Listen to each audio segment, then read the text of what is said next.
ह्रीं त्रां त्रां ध्रीं ध्रीं त्रावै त्राव नमोरते भगवते श्रीमते पवित्रजनशक्ति स्वाहा।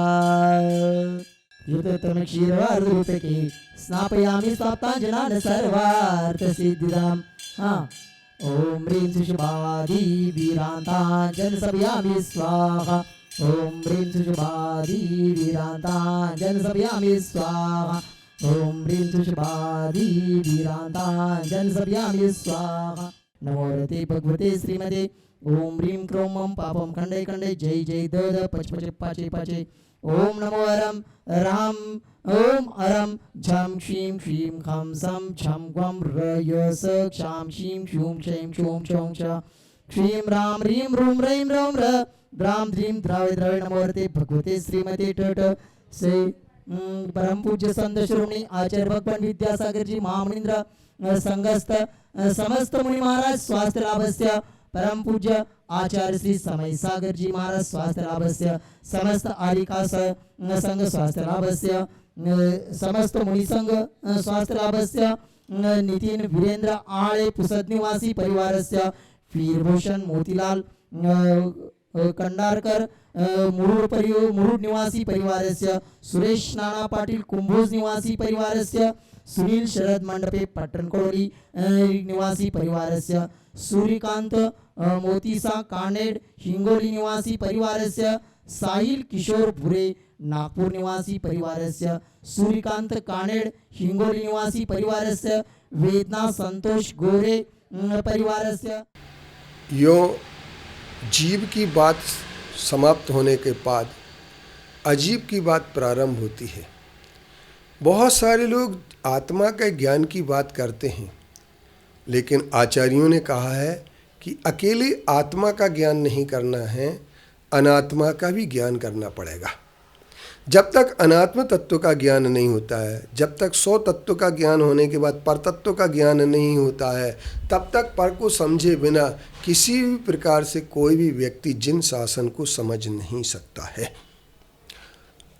आनंद की बात यह है कि हमारे आचार्यों ने हमें जहाँ पर जीव तत्व को समझाया है, वहीं पर उन्होंने अजीब तत्व को भी बहुत अच्छे तरीके से समझाया है।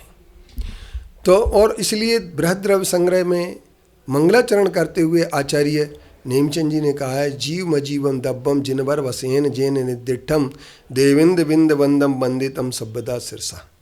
जीव और अजीब दो तत्व हैं। इन दो तत्वों में से जीव तत्व के लिए और अजीब तत्व को समझने की आवश्यकता है। और जब तक हम अजीब तत्व को नहीं समझेंगे, तब तक हम किसी भी प्रकार से जीव को समझ नहीं सकते।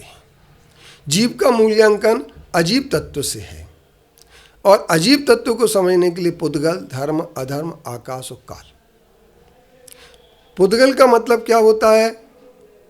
पुद्गल का मतलब होता है कि जिसने में संयोजन विसंयोजन की क्रिया होती है, जिसमें संयोग और वियोग होता है, जिसमें मिलन और टूटन होता है, जिसमें पूर्ण और गलन होता है, वह पुद्गल कहलाता है। और ये पुद्गल को जितना हम समझ सकते हैं या समझ लेने की कोशिश करते हैं, उतना ही हम शरीर को समझ लेते हैं।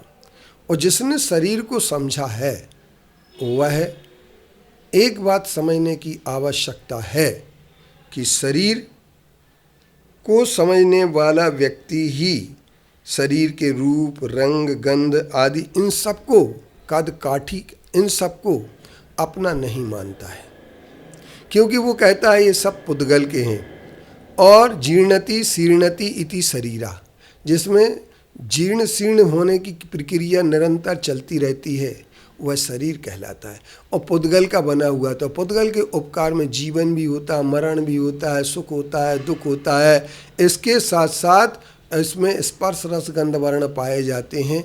ये हमारा पुद्गल होता है।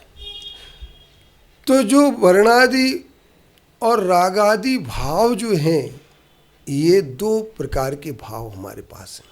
इनसे पृथक हमारी आत्मा है। ये जितना आदमी को समझ में आ जाएगा और जितने अच्छी तरीके से समझ में आ जाएगा, वही परमात्मा को समझने लगेगा। इसलिए वो पुद्गल की उपासना न करके पुद्गल की चाहत न करके, पुद्गल में सुधार न करके, पुद्गल में परिवर्तन न चाहते हुए वह अगर परिवर्तन चाहता है तो अपने परिणामों के परिवर्तन की बात करता है। इसलिए आज से जो कल से हमारा जो शिविर लगना है, जैन विद्या योग शिक्षण शिविर, उस शिविर में यही बात सब लोगों को समझाई जाने हैं कि पुद्गल को समझने की कोशिश करो, क्योंकि पुद्गल ही तुम्हारा अजीब तत्व, जीव अजीब जो तुम्हारे हैं, और जीव को तुमने तो समझने की कोशिश कर ली, अंतरात्मा, बहिरात्मा और परमात्मा के तौर पर समझ लिया। अंतरात्मा के 3 प्रकार समझ लिए, परमात्मा के 2 प्रकार समझ लिए, लेकिन पुद्गल के कितने प्रकार हैं, उन प्रकारों को समझ करके आप अगर अपनी आत्मा को समझने की कोशिश करेंगे तो निश्चित तौर पर आप सच्चे स्वाध्यायी बन पाएंगे।